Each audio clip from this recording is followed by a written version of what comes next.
Hey guys, this is Leone, and you're listening to Vera Vault Metal. Grab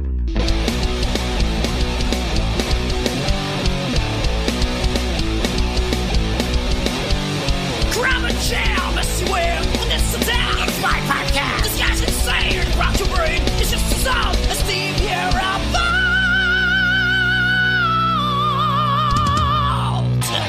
All right, everybody. It is an honor. I have Mrs. Leone with me, somebody I've been following since the 80s with Chastain. And you have such a big discography, really. And I know pretty much everything. And we will go you through can it. fill me in, probably. I've forgotten. Yeah. Yeah, I'll probably remind you of a few things because I want to go through the albums real quick. Okay. And discuss like my favorite songs off it and what you think of them. But before we get all into that, what are you doing now? Now I have the blessing of I call them the boys from Brazil. I hooked up with a band in 16, 17, I don't remember. But right now I am writing another record with Vinny Tex, my guitar player, who's my songwriting partner. So we're in the middle of writing new music. And again, because of the COVID bullshit, I have a couple tours that have put on hold. So I'm just home writing like everybody else, just putting Right. that frustration on paper. And then I was going to say on tape, Ralph. I was going to say on tape, but you know what? That ages us a little bit. So there will be a Leather 3, a third Leather album. Oh God, yeah, for sure. I'm looking forward to that. But let's go way back. 1927. 1985, actually. Uh-huh. Mysteries of Illusion was, correct me if I'm wrong, that is the first appearance on Yes, and was that 1985? Yes, it was. Okay. I believe Yeah. so. That's what the internet says. Okay. Yes, that was my first record with David Chastain. Yes, and it wasn't I heard the next one first, Ruler of the Wasteland, but yeah, Ruler of the Wasteland really got picked up by radio. I mean, that was a really pushed record. Yeah. Yeah, but Mystery Illusion was really good. Like, I want to discuss like just a couple songs off it, if you remember, and what do you think of them? I do. When the Battle's Over. That's like one of my favorite songs. Really? Oh yeah. Again, let me paint this scenario for you. I was singing in a band in San Francisco called Rude Girl. We had been courted by all these labels, and I found out the real music business at that time. It all fell apart. Got a call from Mike Varney, who had become my friend. He's like, "Hey, I have this guitar player. Why did David Chastain in that time want to work with a woman? I don't know." But so he just gave all these songs to me, and I was so green. You have to understand, I did not know what I was doing. I just learned these songs. It was all his writing. Literally, I went note for note on his melodies because I was so green. And I actually just got a flashback of When the Battle's Over. There were some harmonies on that record that I just couldn't get. And this is what David Chastain used to do. He'd sit in the booth and go, again.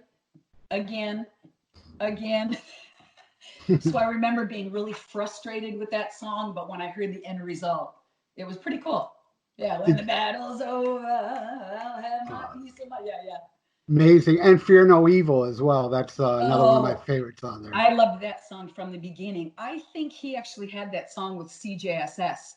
And a bunch of us demoed his stuff at the time, and my version was just the better one. So that was a great live song. Yeah, that was great. It still is, yeah. And then we go into your next album with him in 1986, Ruler of the Wasteland, which that's the first song I heard off Metal Shop. Remember the Metal Shop? Yeah. The only show with teeth. I just found an old picture of me with the Metal Shop shirt. I was like, oh, wow. Yeah. And that's how I discovered you. I was completely blown away by your voice. And then, I soon bought that album. And what are your memories of that? And I got to say, that title track and There Will Be Justice are my favorites off there. And again, I loved Ruler of the Wasteland as soon as I heard it. I actually still open my shows with it sometimes. I was so excited because to me, I had made it. I started playing shows with like 2,000 people. Woo! Ruler of the Wasteland again. I was a little hesitant in the studio. I was still green. I was still nitpicking, but Ruler of the Wasteland really, really got me. Don't remember a lot about it other than I was so excited that Chastain called me again and gave me a ticket. And I think, and I didn't want to tour on that record. I was like a stupid girl because I had a boyfriend. So that's all I remember. I know that KNAC was playing the hell out of Ruler. So I remember that as something that I should have done. And I didn't. And there will be justice. What a great song. Yeah. Great melody. Yeah. It's hard for me to listen to those old records though. Again, because I didn't know what I was doing in that 80s production where we were just in a freaking wind tunnel. And I had that girly voice. It's hard for me. I still heard, what you became though. It was kind of like, thank you. where during those years, you were, like you said, you were green during Mystery Evolution. You were still green during Ruler of the White Sox? Oh yes, because I hadn't played out with Chastain. Yeah, I was still green. I didn't have a lot of experience, and what was the next record? Seventh? The Seventh of Never, yes. Yeah, no, I don't remember feeling any sense of knowing what I was doing until Voice of the Cult. Well, the Seventh of Never has my favorite Chastain song. What's that? Paradise. Paradise. I still do that song. Good freaking song. My band loves playing that song. Yeah, that song rocks. Good song. It is so good. I have a radio show that I every single Thursday. There's not a week that goes by that I don't either play something from Chastain or cool. The Leather stuff. Thank like you. something off this. Woo! Yeah. Thank you very much. That and The Wicked and Restless are my favorite tracks. Oh, that's one of my favorite songs ever, The Wicked or Restless. Yeah. I think Chastain hit it with Wicked or Restless and Angel of Mercy and Endlessly. Those songs just fucking kick. I would actually like to re-record Endlessly because I could sing it now. Back then I couldn't sing it, in my opinion. Well, I like to hear. Yeah, I like to hear your voice now do it, even though it was still strong. During this time. Well, the melody is undeniable. Yeah. So I don't know what came first, the Seventh of Never, or when you were talking about the Rude Girls. You released an EP in '87. No, see, everybody. I was on the EP. I was never a part of Malibu Barbie. My initial drummer, Sandy, that I keep talking about, when Rude Girl fell apart, she went to these other thrash girls, which they were way ahead of their time, Malibu Barbie. They had a guy singer who, he was on vacation or something, and I was in between Chastain tours, and they called me up and said, can you just come to the studio and lay down these 2 tracks? Literally, that's all it was. I didn't know the songs. I had her singing melody in one ear, me with headphones. I did it like 20 minutes, and I went home. I can't believe how people love that stuff. Oh, it's amazing. The 2 songs, when Lightning Strikes, and what was the other one? The Lords of the Night. Yes, Lords of the Night. Yeah. And I did a little research on Rude Girls, and you guys were playing shows with the Exodus and. Oh yeah, dude, that's where I learned. I would open for Exodus. I think I opened up for Megadeth. Oh my God, dude, the spitting and the throwing and the booing, it was incredible. It was great. I loved it, especially opening up for Exodus. I would get beer cans thrown at me. It was really cool. It taught me a lot.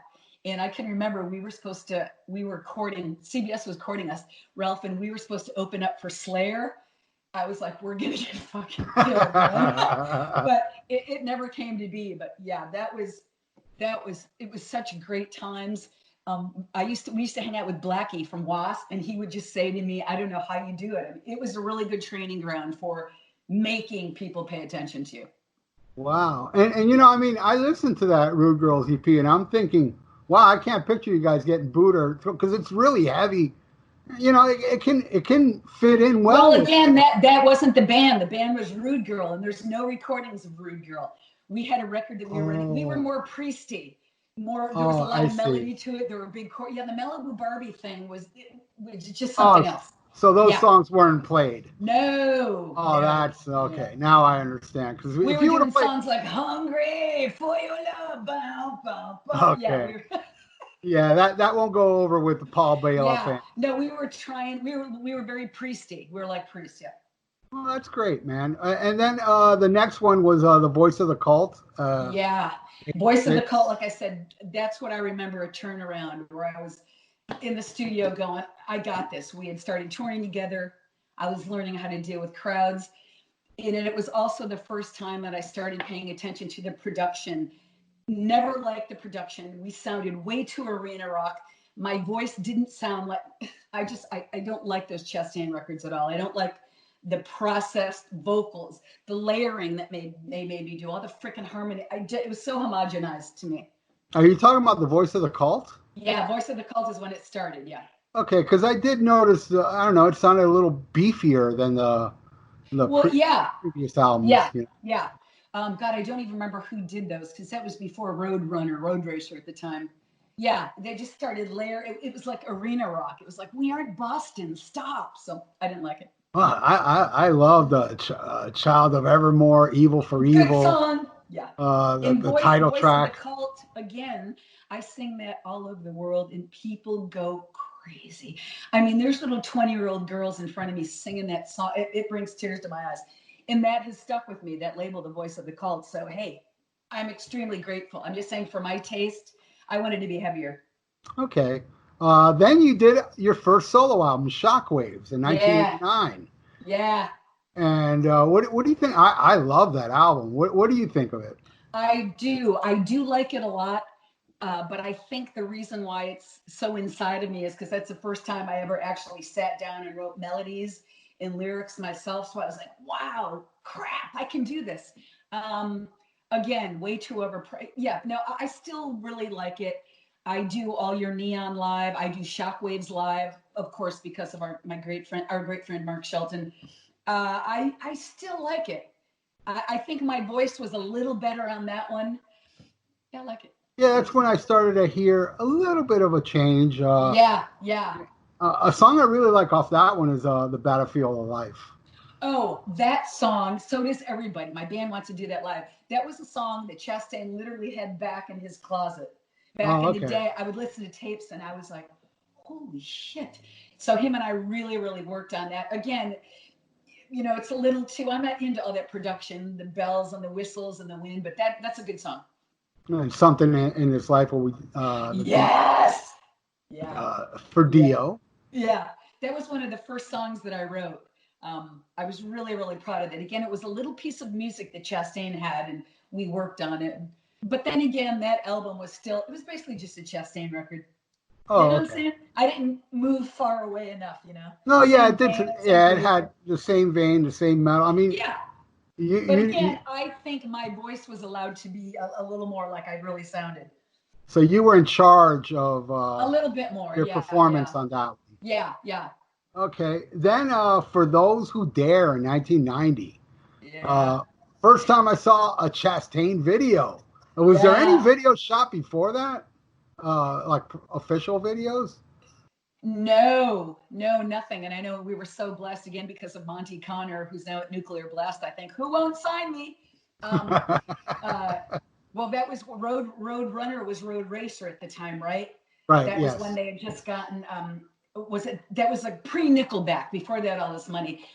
Oh, I think they had the Sepultura record because they took For Those Who Dare and they remixed it. Ugh, again, way too processed, so homogenized. But again, we got the video out of it. MTV played the video quite a bit. Not one of my favorite records, but again, For Those Who Dare, I sing it live. Everybody knows it, loves it. My band really likes Night of Anger. They want to do that live. I'm like, probably not. I liked I Am the Rain. I like that Well, song.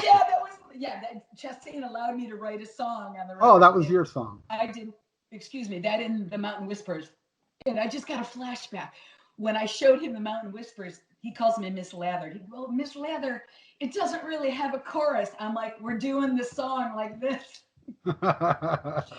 Yeah.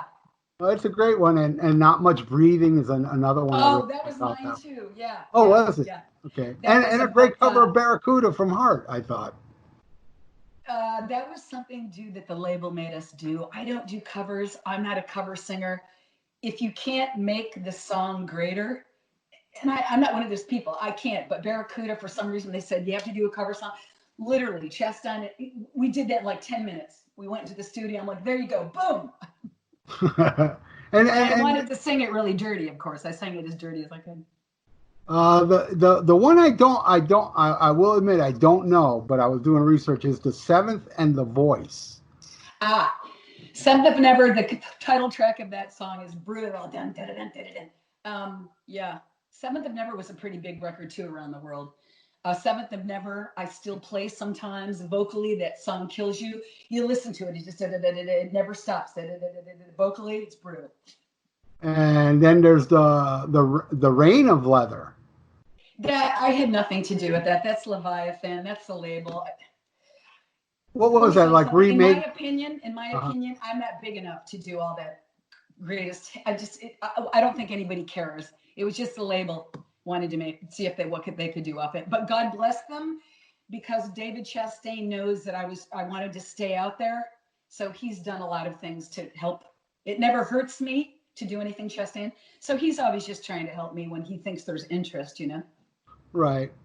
Metal in Your Face, 2012. What are your memories of that one? What is that? That's not me.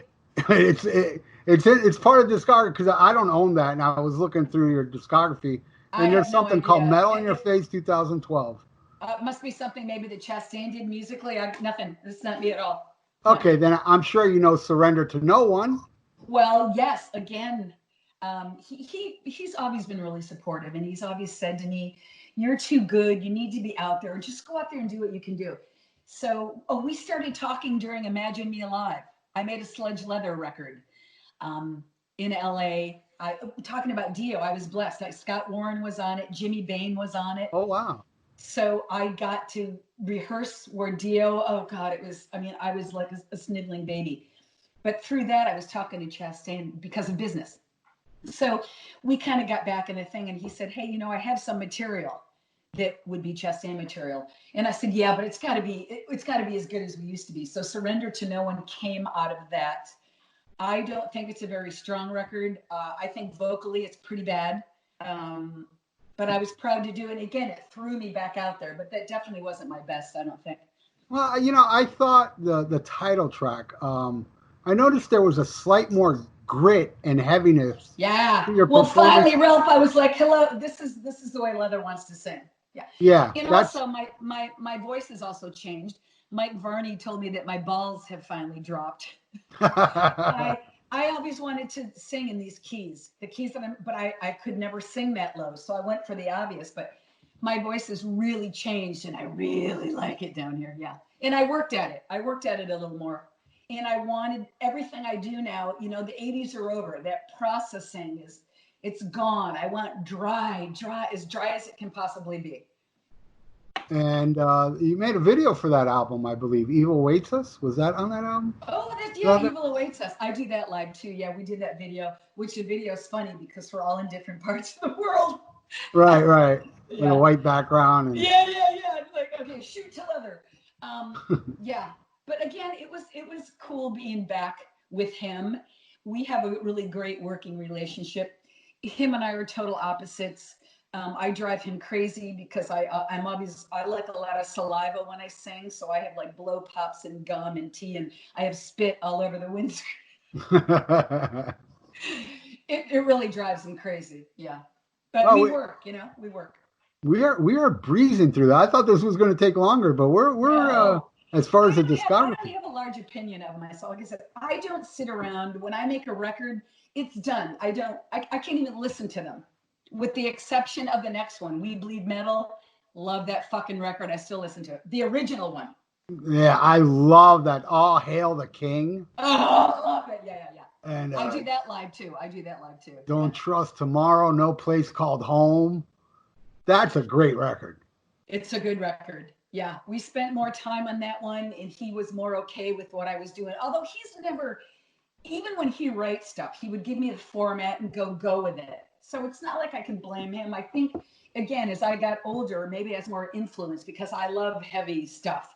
I love Gingers, and I love Arch Enemies, and I love that stuff. So I think maybe just the influence of it allowed me, because, with Ronnie was really kind of a clean, strong, And again, I'm just more pissed off now. You know, you get more jaded when you get old, right? But We Bleed Metal, love what he did to We Bleed Metal. Yeah, Don't Trust Tomorrow. Oh, what's the God's what's the God song? Against All the Odds. Against, yes. And it was the first record where I would do these kind of different harmonies, and he would go, "Wow, that's really good," you know, instead of telling me what to do. Yeah, the original We Bleed Metal, I still really like. So you had more control of the performance on that? Yeah. And you're well, saying I feel I can finally do it now. After 25 years, you know, it took me that long to know me, you know. And you keep saying the original, what, they redid it? Well, he redid, then he had the We Bleed 17 where he did different arrangements. Yeah, he redid a bunch of stuff on that because of course, as you probably know, when you write a song and record a song, it can go through many changes. And of course, he just sits there and listens to it. So yeah, the We Bleed Metal and then the We Bleed Metal 17.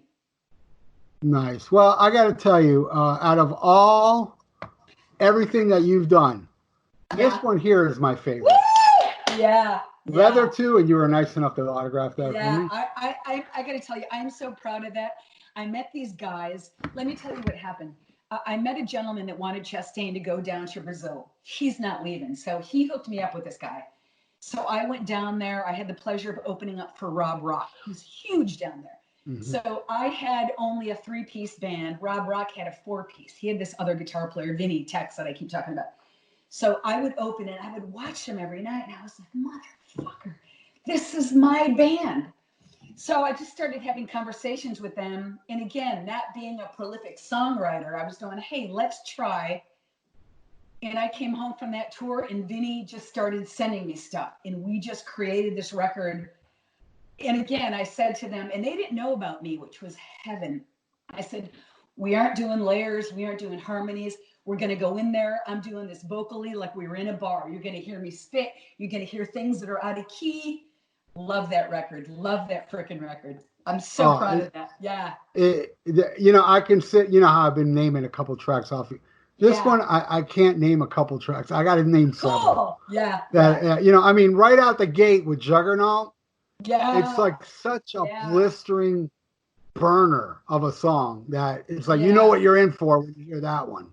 Yeah, and a lot of people have said to me, you sounded like you were angry. I'm like, fucking better believe I was angry. I've been doing nothing for 25 years, and I finally found people that think like me.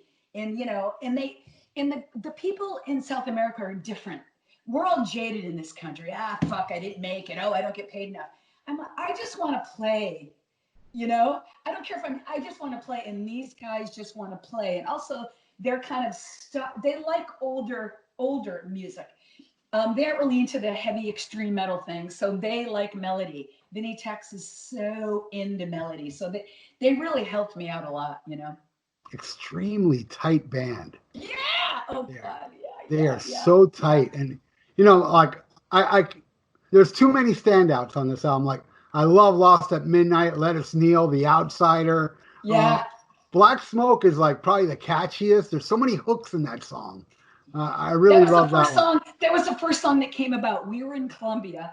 We had a few days off, and the pollution down there. So Rob Rock and I literally were walking around. The smell, it's just black everywhere. And you're like, holy shit. So that's when we had really started talking about writing music. So we got on an airplane, and I just wrote Black Smoke. So that's the first song that we did, I think. But that's the first one that I wrote lyrically, yeah.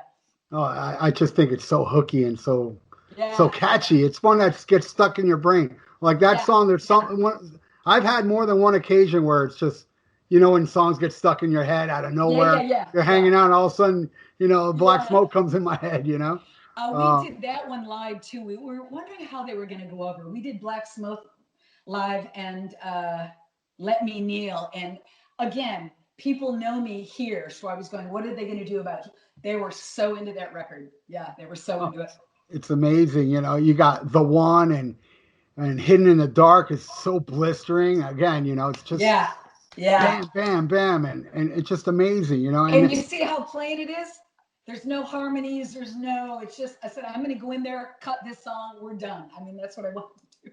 And probably one of your greatest vocal performances, in my opinion, Annabelle. Oh yeah, I am It's stuck.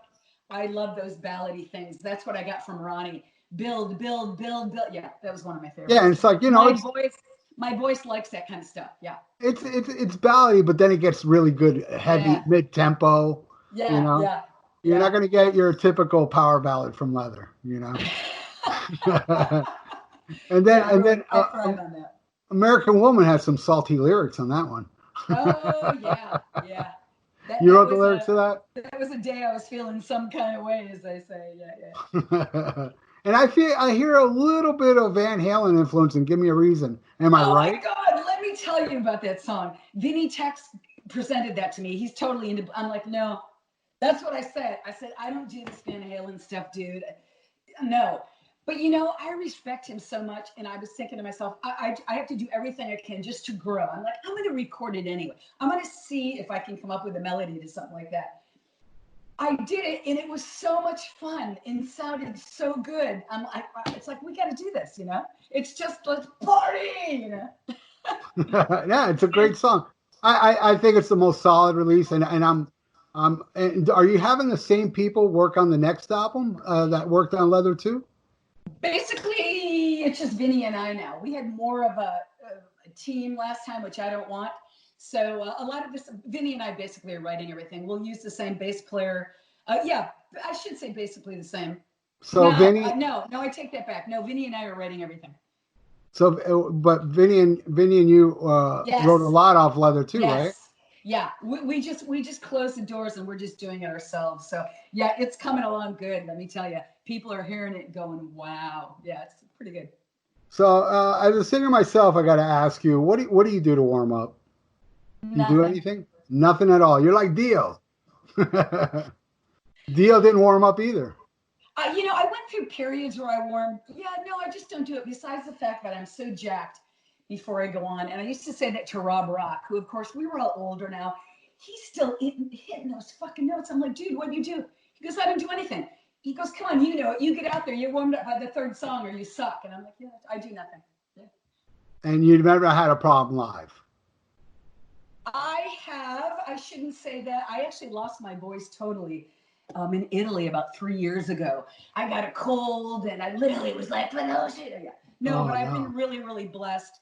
But also, I must tell you, I do the Frank Sinatra thing. When I know I'm going to do a record or tour, because I like to drink, I stopped doing everything for 5 weeks. I'm a huge runner anyway, but 5 weeks before I got something, I'm done. I sleep, I drink water, I run, I sing. That's all I do. I do a lot of spin. Yeah, so I do prepare You somewhat. sacrifice for the art. But I've been really blessed. I mean, and you also have to understand, which Chastain brought to my attention. I did nothing for 20, 25 years. So my voice was a bit contained. These other people have been singing straight on for 30, 35 years. I took a big break. I think that may have helped too, because if you're, I mean, it's you have to get back into it, but It took me, I got to tell you, it took me about a year for my muscle memory. I recorded a lot of stuff that I destroyed immediately. Yeah. But a good year. Yeah. so in those 25 years, did you ever just sing anything, or No, you no. just stopped? Yeah. I kind of live my life that way, which is very childish and immature, but that's what I do. When I'm done with something, and after Chastain, I had met with a lot of people in LA. I was really blessed that back then, when there were labels, people would take my meetings. But, it was really heartbreaking, Ralph. Nobody was interested in Leather. Um, they already had Doro, they had Lita. I wasn't one of the blonde beauties. They didn't want me. I did get some offers, but they wanted me to be more poppy. And some of the things they said to me was looks regarded. And I'm like, look, I'm a tomboy. I'm not the beautiful woman. So it really got me. And I was like, fuck you. I'm not going to change. So I was so proud of what I had done. I just walked away. It was okay. It was okay. Yeah. Well, I'm very glad you're back, because Me too. you need to be more exposed to. I mean, people need to hear. I personally, and I've said it on every time I do my show. You are the best metal female singer ever, and Thank I you. That's mean very that. kind. So as you said, you're working. Do you have any songs done for the next release yet so far? I have 4 done, 3 are all in pieces. It's basically written. Right. But And we're do you just have? going to keep writing. We're going to keep writing. Yeah. I was in the process. I did a couple demos and sent them out. Of course, we're always trying to get money. Yeah, I have a bunch of them done. Actually, as soon as I get off the phone with you, I have to start recording. Yeah, we work all the time. Thank God for social media, right? Which I hate because he's in Portugal, so we write back and forth this way right now. And yeah. Are you recording today? You said. Oh yeah, I record demos all the time. Yeah. I just do it Okay. here on my iPad. That's how we're writing. So it's going to be one of those remote recording sessions type thing. For now, I mean, we were very blessed that first the record was done in Brazil at first. And when the final product came out, we weren't really pleased with it. So Vinny and I went, when we were on the road, we went to Poland to redo the vocals at Hertz Studios.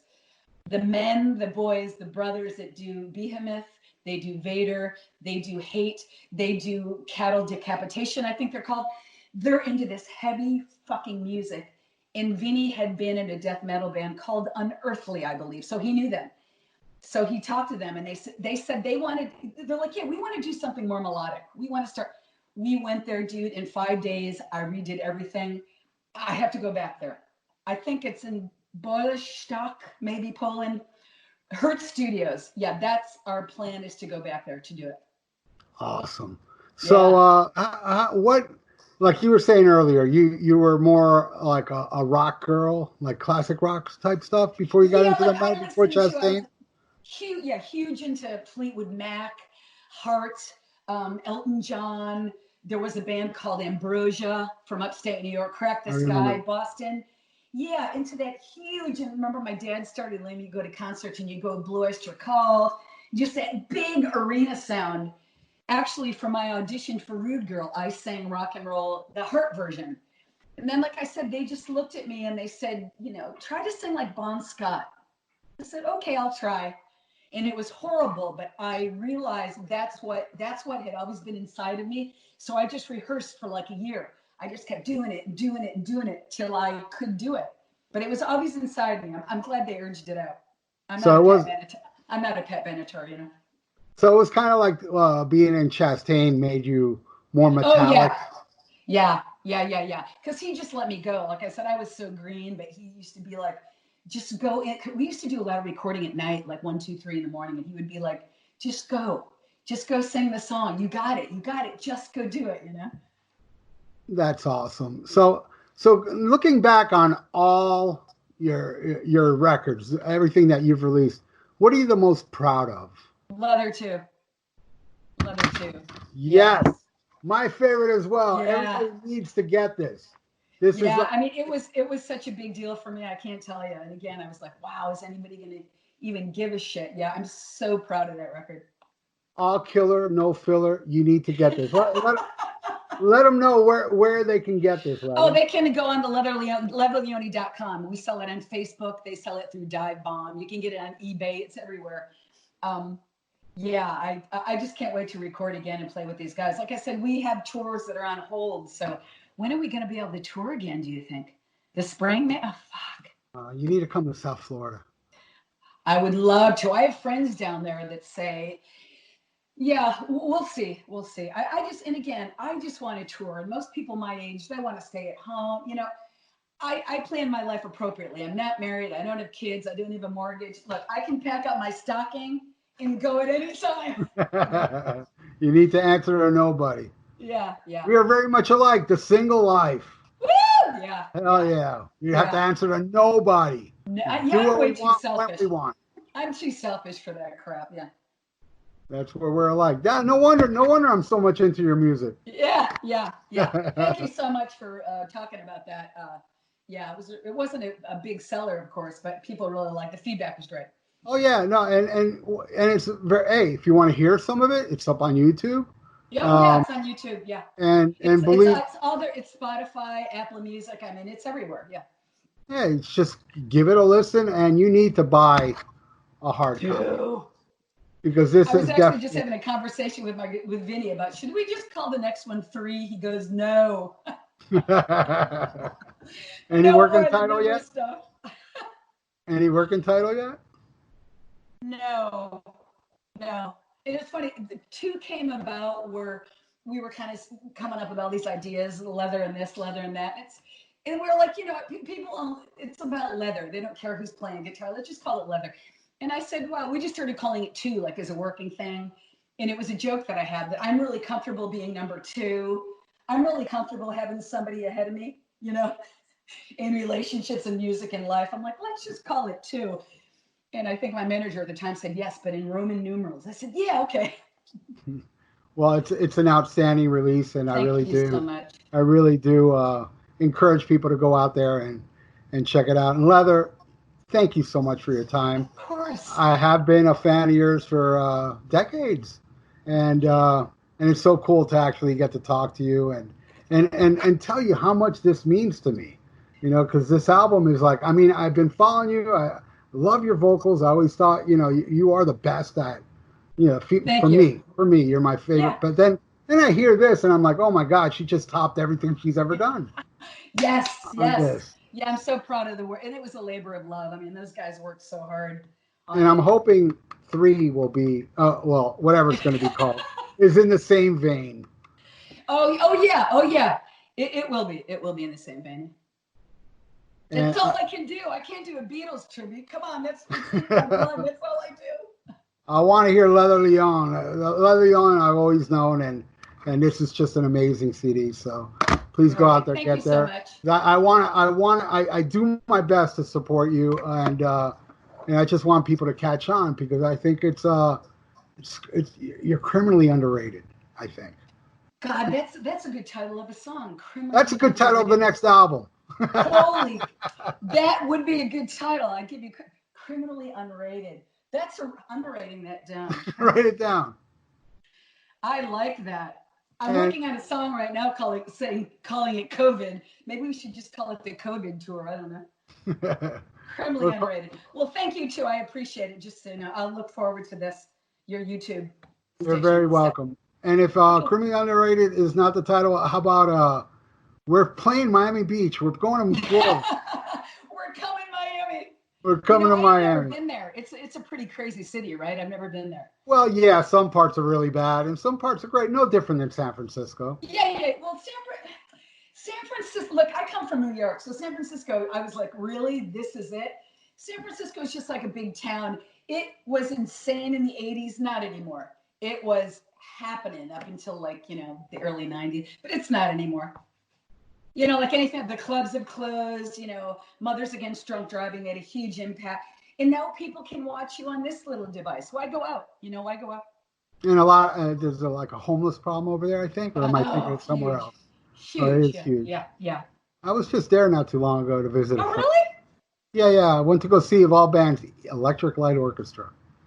Where did they play? Like at the Warfield or something? That big arena in Oakland. Yeah. You, let me know. Do you come out here a lot? No, but if I do, I will definitely. Oh God, Michael can hook. Yeah, just let me know you're here. We'll go hang. I will definitely know, and it's been an honor to have you on my show.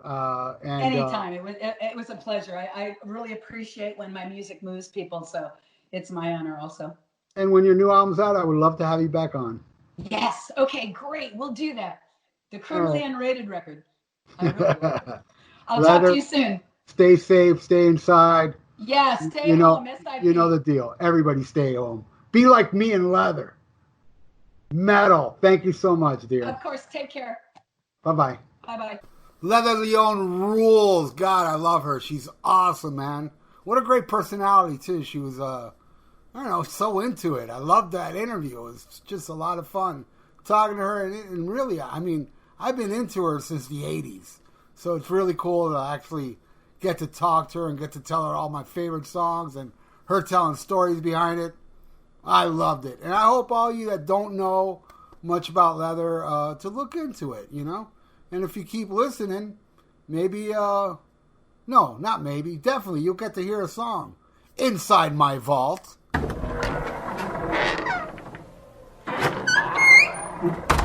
All right, we're inside the vault, and I want to play you some Leather. And I was kind of torn. There's so many good songs off the Leather 2 album. pretty much wish I could play the whole damn thing, but you can hear the whole damn thing on YouTube. If you like what you're about to hear, really torn on what song to play because I love this album so much, but I figured, why don't we go with track 1? Turn this up. If you love the metal, you're going to have to love this and hear her voice. This is why this is my favorite female singer of metal. Period. Turn this up. This is Juggernaut.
Damn, that fucking rules.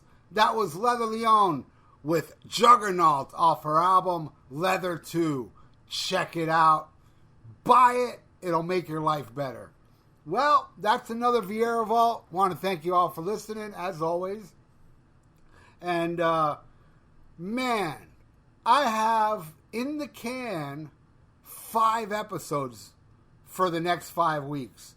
And within the 5 weeks, I'm sure I'm going to be making more episodes, so I've been keeping track. Look, I haven't missed a week yet. Yesterday was a technicality. It was Mother's Day. Meant to put it up in the morning, but I forgot. I got up too late. Actually, really late. I had to be at my mom's house at 2:30, and I woke up at like 1:45, and I needed to take a shower and everything, so it's like I jumped out and took a shower and left, and then realized while we were driving to my aunt's house, oh man, I forgot to put up the podcast. But here it is, a day later, and here it is. But every Sunday there will be a new episode. This Saturday, though, I'm going to put up, it won't be, the next episode won't be next Sunday. It'll be on Saturday. It'll be my tribute to Ronnie James Dio, which is the 10th anniversary of his passing. I busted my ass to make a documentary for the YouTube channel. But next week's podcast is going to be totally different. It's not going to be the documentary. I'm going to do something different with my tribute to Dio for the podcast, and which will have Leather Leone and a future guest, Eric Anderson from Mountaintop 9. Check out his YouTube channel. He's awesome. So got an episode with him coming up, and he had a little talk with me, his little tribute to Dio as well. And I'll be talking about it myself, and it's going to be a great episode next Saturday. And, geez, I haven't even done that episode yet, so that means there's 6 episodes coming up, you know, because there's 5 already, and then this one, which I'm going to do during the week and have it up on Saturday. And definitely check out the documentary I made on YouTube, which, if you listen to this now, it's new. I did a little research on Ronnie James Dio of what time he passed away on May 16th, 2010, and it was at 7:45 a.m. in California. So I have my documentary scheduled for 10:45 a.m. here Eastern time. So it coincides right when he passes away. My tribute to the man comes up, and hopefully the podcast will be up probably a little later than that, but definitely check it out. And a lot of good stuff, a lot of great stuff, a lot of great episodes coming up for the Vieira Vault. And man, I can't be happier with this podcast and the feedback I'm getting. And it's just been awesome. And also the YouTube page is doing them tremendously well. So again, man, if you're listening to my voice now, you know you fucking rule. And thank you, everybody. Thank you all that who share it. Thanks who listen. Till next time, my friends. Schmack 'em a gob.